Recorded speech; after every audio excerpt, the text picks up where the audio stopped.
Hello viewers, welcome to sewing machine solution. দেখুন, এই যে এটা আছে, এটা অনেকের প্রবলেম করে, সেলাই আপনার খারাপ হয়। তো এটা যদি আপনি নতুন চেঞ্জ করতে যান, তো সেটা কীভাবে পরিবর্তন করবেন সেটা আজকে দেখাবো আপনাদেরকে। তো দেখুন, আমি এটা পরিবর্তন করছি, কিভাবে এটা পাল্টানো যায়।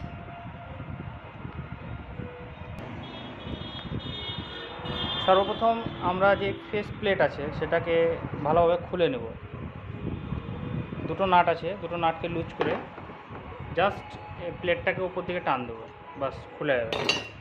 তারপর আমরা যাব স্ক্রুড্রাইভারটা নিয়ে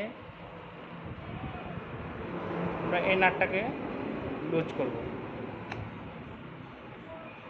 এই নাটটাকে যেমন লুজ করব তেমনি এটা সামনের দিকে এগিয়ে চলে আসবে। এবার এটাকে ভালোভাবে পরিষ্কার করে আপনারা নতুন একটা টেনশন সেট নিয়ে, যে টেনশন সেট, এটার নাম হচ্ছে টেনশন সেট। যদি কোনো দিন কিনতে যান দোকানে গিয়ে বলবেন যে আমাকে একটা টেনশন সেট দেন। ডবলের আলাদা হয়, সিঙ্গেলের আলাদা হয়, এটা হচ্ছে ডবলের। তো এটাকে জাস্ট আমি এখানে ভরে ইনপুট করে দেবো। তারপর এটাকে ভালোভাবে টাইট করবো নাটটাকে, জাস্ট এটাই হয়ে গেল কাজ। এটা আর বেরিয়ে আসবে না। এবার আপনার সেলাইয়ের যেরকম দরকার সেভাবে আপনি এটাকে লুজ করবেন।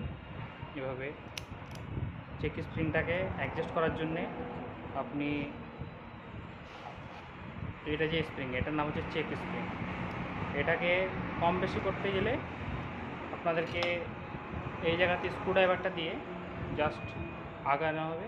এভাবে যদি টাইট করেন তো লুজ হবে, এভাবে যদি লুজ করেন তাহলে এটা টাইট হবে। ঠিক আছে? তো এটা ছিল একটা ছোট্ট ভিডিও। আরও আপনাদের যদি কোনো ভিডিওর দরকার হয় বা অন্য কোনো সমস্যা মেশিনের হয়, তাহলে আপনারা আমাকে বলতে পারেন কমেন্টে। আর আমার চ্যানেলে যাবেন, অনেক ভালো ভালো ভিডিও দেওয়া আছে, আপনারা চেক করতে পারেন। Thank you.